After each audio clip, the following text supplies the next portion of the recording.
Tente imaginar um bairro da pobre Londres vitoriana. É muito provável que você construiu um mapa da cidade, com imagens que você já viu em livros, jogos ou filmes. Uma hora ou outra, você vai pensar num lugar sujo, escuro e super populoso. E das milhões de pessoas que viveram nessa época e lugar, uma delas é certa que vai aparecer na sua mente. Essa figura, outrora execrável, hoje serve como uma atração turística no bairro de Whitechapel. É possível reconstruir a Londres de 1888 somente com mídia associada a esse assassino. Na Porto Alegre do século XIX, um sujeito causou, em escala infinitamente menor, um impacto parecido.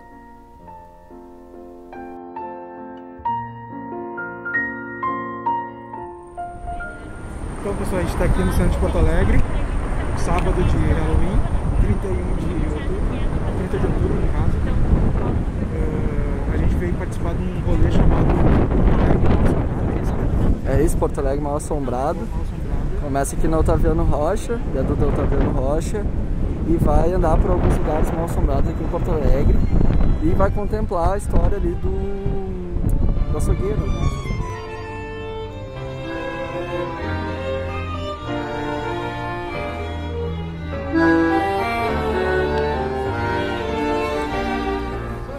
Que essa cidade vai querer se tornar uma cidade de Deus, de fato, e mais uma vez forçar isso. Além do positivismo tentar forçar isso, é maçonaria não. Vocês observem, a maçonaria é totalmente do interior e o positivismo, ele é da capital, né? O Júlio de Castilho, a galera daqui, toda positivista, esse prédio aqui é um prédio positivista também. Até a igreja, quando fizeram o palácio, ela pegou e fez maior para mostrar para a população quem é maior, né? Quem tivesse prédio maior era mais imponente naquele momento. Só que daí um casal vai mudar toda essa história da cidade de Deus para se tornar uma cidade canibal. Nós vamos conhecer essa história agora, nós vamos vir por aqui, mas antes vou mostrar um negócio para vocês. E lá embaixo espera a gente uma linguiça que eu estou preparando, vamos ali.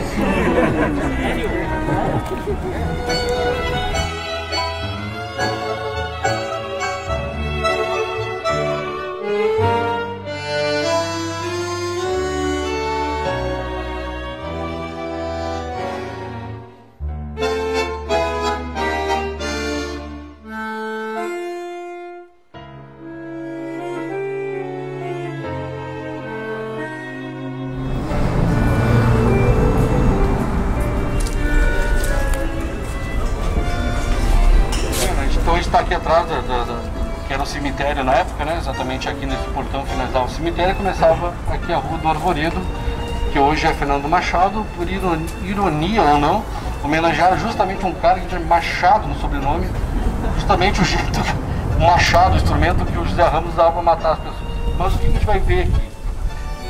O crime da Rua do Arvoredo, né? Aquele que todo mundo mais ou menos está ligado, que é o cara que fazia carne de linguiça, né? Fazia linguiça de carne humana. Ele e a esposa matavam, roubavam os pertences ali junto com o açougueiro, incineravam os ossos e faziam linguiça com a carne humana. Mas, dito isso, é o que está na parte do inquérito, que vocês podem ver ali naquilo público, acabou que o assunto poderia seguir. Mas não é isso, a questão não é essa. A questão é a patologia por trás disso. Tinha um açougueiro, tinha a esposa dele, a Catarina Paulsen e ele. Por isso que a gente tem que entender esses três personagens para entender o que acontecia por trás da patologia, porque fazia a população comer a própria carne. O ser vivo, a árvore faz isso, mata a mesma espécie, beleza, até aí beleza. Mas quando a espécie mata a própria espécie e se alimenta dela, aí tem um problema, né? Porque a espécie dando fim a ela mesma. Então isso é muito interessante entender por que o Ramos queria com essa mensagem, né? Ele não comia, mas entregava para as pessoas comerem.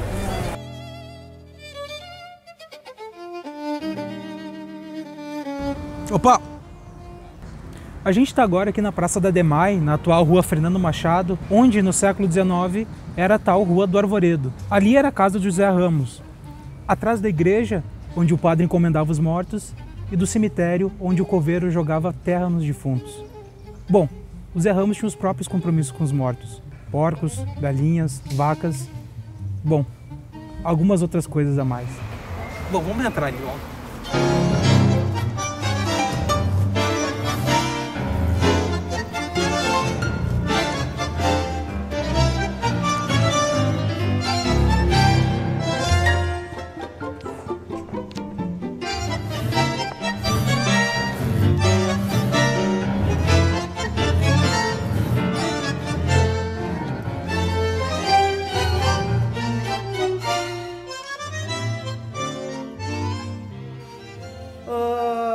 Então essa casa, ela tá na família do meu marido há muitos anos, através de gerações, né? Ele morou aqui quando ele era criança, depois morou no Rio, voltou. E a gente resolveu tomar a casa para começar a ajeitar ela e morar aqui, né? Uhum. E tá, eu não conhecia essa história do linguiceiro e do... Morava aqui, não sabia antes. Do José Ramos e da Catarina Paulsen. Eu desconhecia essa história porque eu não sou de Porto Alegre também. Bom, e mesmo as pessoas sendo de Porto Alegre, muitas pessoas não conhecem, né? Esse histórico que é antigo e tá no imaginário popular, mas tem muita gente que não conhece essa história, né? E eu fiquei um bom tempo sem saber também a história do linguiceiro. Até que um dia eu tava aqui e bateram na porta e me perguntaram, vem cá, é aqui que é a casa do linguiceiro? Eu disse, olha, não sei. Eu vou começar a pesquisar, né? E aí eu fui vendo que era uma história muito interessante, né? Então é uma história, né? Que ela é verídica, ela é baseada em fatos reais, né? Que ocorreram há 200 anos atrás, né? A casa não era essa, mas era uma casa que ficava aqui, provavelmente nessa localização. Foi localizado como a casa do José Ramos, sendo na frente de uma fonte, que tinha exatamente aqui na frente onde era essa casinha da Demai, a fonte dos pobres, que eles chamavam. E dizem que a casa do linguiceiro ficava exatamente na frente dessa fonte. E essa fonte seria aqui onde é essa casinha da Demai. Mas a gente tentou remodelar. Aqui no Demai era um antigo poço, né, que eles falam muito sobre isso. As árvores não são essas aqui, mais próximo disso seriam as que estão ali do lado, ali, mas também são novas. Ou foi remodelado, né? Aqui seria... Provavelmente essa casa do José Ramos era por aqui, né?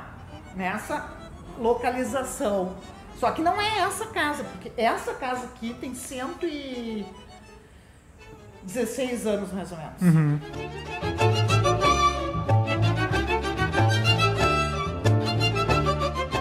Essa minha pesquisa começou de um jeito muito orgânico e muito natural.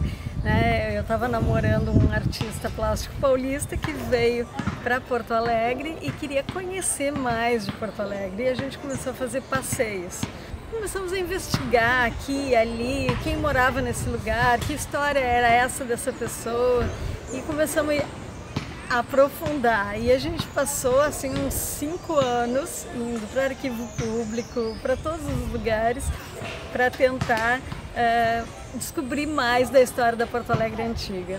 O que a gente descobriu, e que foi um entrave no início da nossa pesquisa, é que a numeração de todas as casas das ruas de Porto Alegre tinha sido mudada lá na década de 30. Então, a gente descobria em jornais super antigos alguma coisa que tinha acontecido no número 7, por exemplo, de uma rua.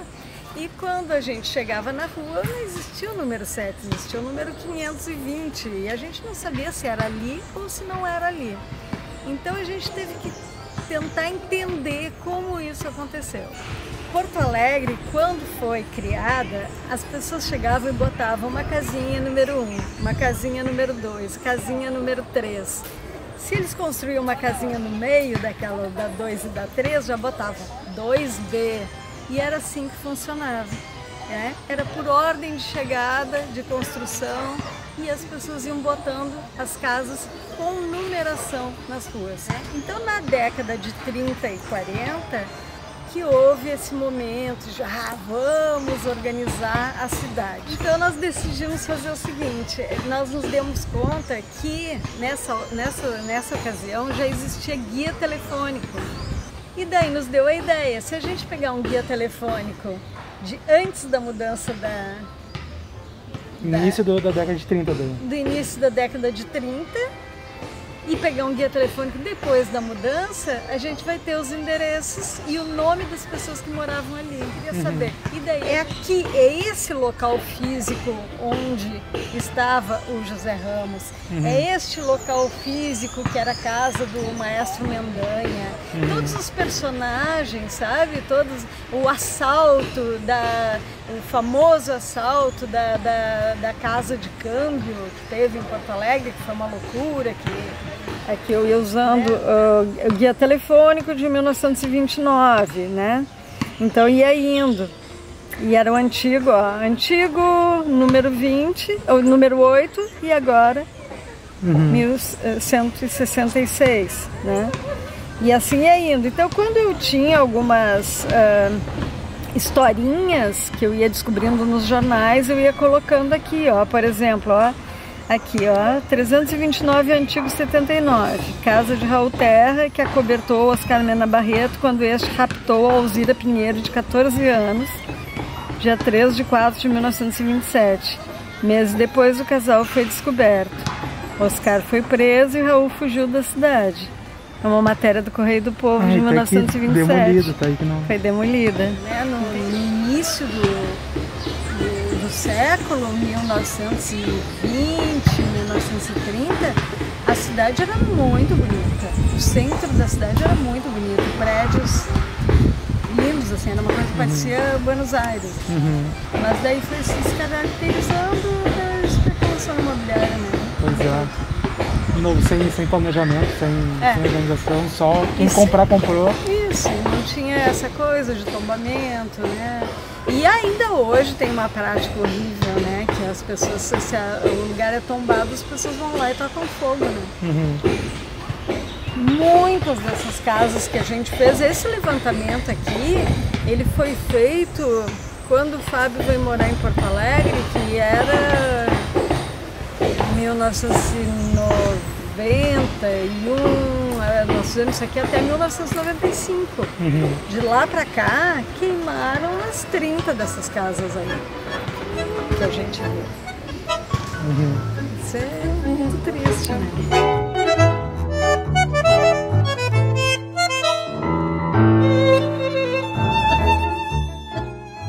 Naquela época, a própria igreja aqui, que se apropriou do cemitério, toda essa parte, proibiu nas escolas que se tocasse nesse assunto. A população nobre não queria tocar nesse assunto, ninguém queria ser canibal. É uma sensação um pouco estranha mesmo, mas, enfim, a nobreza não queria estar vinculada a isso, e a história foi se perdendo, inclusive se criando confusões. E esse arquiteto, como soube disso, segundo algumas artigos e ideias, ele deixou uma mensagem subliminar. Ele fez a parte da igreja toda lapidada, como se representasse a nova civilização, e a parte bruta, como se representasse os índios, os primitivos da terra, e lá, ó, as carrancas de quem como se suportasse o peso da cultura que sobrepôs a dele. Então vocês olham a cara das carrancas, parece que eles não estão felizes em estar ali, né? E isso é muito interessante, porque algumas pessoas perguntam na caminhada, mas como é que não viram isso antes? Não é que não viram, eles agora há pouco, lá perto de onde eu moro, fizeram o condomínio Barão de Itu, um cara que matou mulheres, escravizou um monte de pessoas, e é nome do condomínio agora, de luxo. As pessoas não questionam, as pessoas só vão que vão.